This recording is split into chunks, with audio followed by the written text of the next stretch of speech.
Party వాళ్ళ ఎవరికి పాపం వాళ్ళ డబ్బులు క్యారేజీలు వాళ్ళే తెచ్చుకోవడం నేను చూశాను కూడా. తెచ్చుకుంటారు. అది వాళ్ళ దగ్గర ఉంది. అంటే మనల్ని నమ్మిన యువతని ఆ వైపుకి తీసుకెళ్లడంలో విఫలమైన నాయకుడు ఆయన.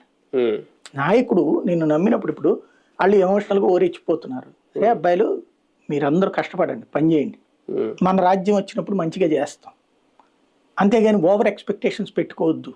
ఇదిగో ఇట్లాగా బూత్ కమిటీ ఈ 10 మంది ప్రతి ఇంటికి రోజు వెళ్ళండి, నమస్కారం పెట్టండి, ఓటు అడగండి. ఒక సంస్కారయుతమైనటువంటి బాధ్యతాయుతమైనటువంటి యువతగా తయారు చేసే అద్భుత అవకాశం ఆనాడు వివేకానందుడికి వచ్చింది, సక్సెస్ అయ్యాడు. ఈనాడు ఆంధ్రప్రదేశ్లో పవన్ కళ్యాణ్కి వచ్చింది, ఫెయిల్ అయ్యాడు. వాళ్ళల్లో ఎమోషన్ని రెచ్చగొట్టి జగన్ ద్వేషులుగా మార్చి రెడ్ల ద్వేషులుగా మార్చగలిగాడు కానీ తనుగా ఒక అద్భుతమైనటువంటి యువత కింద వాళ్ళని తీర్చిదిద్దలేకపోయాడు. ఇప్పుడు నా దగ్గరికి నాకు ఫోన్ చేశారనుకోండి, ఎవరైనా మీతో వచ్చి నాకు చాలా మంది ఫోన్లు చేసేవాళ్ళు.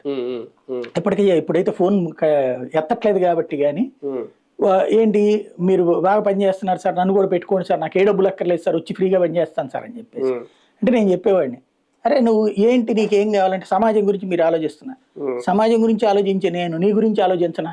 ఫస్ట్ నువ్వు ముందు కష్టపడు, నీ ఇంట్లో వాళ్ళకి 4 ముద్దలు ఎట్టాలి, నువ్వు నా కోసం వచ్చేసి సమాజానికి ఏ సేవ చేయక్కర్లా, చాలు నేను చేసే సేవ చాలు, అంత మించి ఎక్కువ వద్దు, నేను నాకు రూపాయి ముద్ద వస్తుంది కాబట్టి పని చేస్తున్నాను, నేను గుగులోడు ఇస్తున్నాడు కాబట్టి చేస్తున్నాను, నాకు వచ్చే దాంట్లో నీకు పెట్టలేనప్పుడు నేను తీసుకొచ్చి నీకెందుకు ఫ్రీగా పని చేయించుకోవడం, నువ్వు నన్ను నమ్మేసి ఫ్రీగా పని చేస్తా, నేనేమన్నా సొసైటీని అర్జెంట్గా